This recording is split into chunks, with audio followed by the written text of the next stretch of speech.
Hi, welcome to A to Z Knowledge.com. So today we are going to discuss about NLP Python. This is the main topic, and the subtopic is we are going to check the similarity between two text or two strings. Okay, so that is something we are going to discuss today. And if you want to get the complete video of Python or NLP, you can get the complete video playlist link in the description box of this video.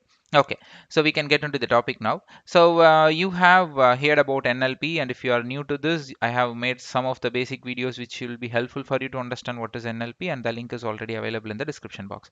So in NLP, we have a subdivision called a chatbot, right? So chatbots are like you ask question to the application and the application will reply you back. It's not a human, it's going to be the machine or your algorithm which you have written. So that is chatbot. If you ask some question, the application will give you the answer, but it's not going to be the human for sure. That's called chatbot. Robots, right? Chatbot. Okay, so in chatbot, like we use natural language processing a lot because everything in chatbot is a text or voice, right? So it has to be processed, the language has to be get processed. So one such issues or challenges that we face is there will be one answer for many questions, right? So you can ask a question in a different ways, but the answer is going to be the same. You can ask me how are you, or you can ask me are you doing good, you can ask me are you great, are you fine. So all these questions gives you the same answer, yeah, I'm fine, or I can say I'm doing great. So that means you have so many different types of questions for the same answer. So here in the NLP, I cannot write so many if conditions. If this word comes, I have to say print fine, and again if this word comes, it has to say print. So it should not be in that way. So you have to identify the similarities between the questions, and then you have to come for the conclusion that these two questions are similar, gonna be similar. Like it's the same question, nearly the same question. We can pop the same answer for these two questions. That is the challenge here. And if you want, you can write an algorithm for this. But in Python world, we have so many algorithms which will do this particular job. So one such algorithm we are going to see today, and you need to know how to use that algorithm, and that's it. So I will just show you an example. So before I start the explanation explaining the code, let's first discuss. See, I have three strings. Let's imagine there is an e-commerce website and I don't know how to order a mobile phone in the site. So my first question in the string one, how to order a mobile phone? Yeah, I can ask, I can trigger the question in this way, or I can trigger in another way. String two, order a mobile phone. Yeah, I can type like this, but still the chatbot has to reply me the procedures to order the phone, right? Or you can just go for string 3, order a mobile phone, ORDRAMBL phone. Like you use short forms in the mobile phones, right? Short form, not writing a full form, right? So I'm giving these questions, and my bot has to identify that all these three questions are similar, they are same, so the answer is going to be the same. So here I need to identify the percentage that these strings is getting matched, the ratio. In Python, we have a sequence matcher library which you can use. So I created a function called similar which accepts two arguments and return sequence matcher none a comma b dot ratio, and this will return you in numbers, in float. Okay, point this much percentage it is similar, something like that. And you, if you want, you can pass three arguments and four arguments also. You can compare like six five questions in the same time you can do, or you can do like only two, 1 and 2, or 1 2 3, or 1 2 3 4. You can compare n number of times. So for example, if you put c here, then you have to pass three arguments when you invoke the function similar. Okay, and here as well you have to make like this. Okay, it's purely based on your choice. You can add, increase and decrease the arguments. It has to be more than one, obviously we have to compare, right? So when I run, so okay, I want to compare string 1 and string 2.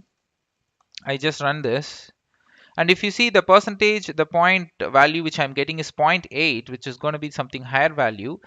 So if it is more than zero point 0.6, you can consider. Yeah, of course you can consider. If it is less than 5, you can conclude that these two questions or these two strings are not same, and this two come, it won't come under same question category. We will be having so many question categories in a list. We'll maintain everything in a list. So here I just write one question or possibilities of question. You can frame question. Generally in chatbot systems, we used to frame the questions, right? So we used to, for example, I used to do like this. So long back I've did a kind of a campaign. So what we did similar to such requirement, I just there was 10 people, my friends. I just asked them, like, if you are going to order a mobile phone and if you want to send a message, this if you want to send a message to the chatbot in the e-commerce website, what will be your question? So I got like 10 different question for the same answer, and I've just feeded it. So this is how your proof of concept, your testing phase has to be get started. So that means you need to capture all these questions and you need to feed it to the some databases or some file, and then you have to perform these algorithms. And but the complex part is, whenever the new question comes, you have to add it to the database. Instead, what you can do, you just define one question, like how to order a mobile phone. This is a complete question, and with this question you just match the upcoming strings, like upcoming question, you just match it. Don't want to feed the complete set of questions to a database, right? Instead, you just have one question, a complete well defined question, or one or two, and then compare those two or three strings with other upcoming question, and then you have to identify the categorization. Okay, so now point 8 is something I can still consider. Okay, so you can ask me how guaranteed the count is. For that, you have to do test. You will feed some data manually, something like this, and then you have to test it. Then you have to prove your POC, and the percentage is really good. Sometimes it will work for you and it won't work for me. So either, right, you have to check it. You have to do some kind of test cases like this. Okay, we have so many algorithms which will do the same job. Maybe in the upcoming video I will explain all those stuff. So here I'm just comparing 1 and 2. Let's compare 1 and 3. Okay, so for sure I will be get some the percentage will be get reduced. Let's see. Yeah, zero point 0.7, because yeah, expected one, but still it is good count because it is more than 6 or more than 5 is still considerable. Okay, so now what you can do, you just write a function that will get an input from the console, from the keyboard. Okay, and then you compare the string and return some answer. Any question you ask, it has to compare and it has to return an answer. It's a mini chatbot. If you have done that, then it is a mini chatbot system that you have developed without without like so many human interaction or changing the code, right? It's not required when you do this way. If you write if conditions to do this, then it has to be in that way, right? Then you have to change your code for each and every time when the new question comes, right? So this is something you can develop. Maybe I can give you an demo in the next video, like with the same example, how to build a small chatbot system, like getting an input and then comparing it and return the answer, and later you can add with some databases also. Okay, so the agenda of video has been completed. So thanks for watching A to Z knowledge.com. If you like this video, please subscribe my channel, forward this to your friends and colleagues. We provide videos in two languages, English and Tamil, and we provide videos in many technologies, not only Python. We provide chatbots, NLP, data science, and SQL videos, Linux, Java, so many other stuffs are there, Scala. So you can check all those stuff. So thanks for watching A to Z knowledge.com. Stay in touch with us.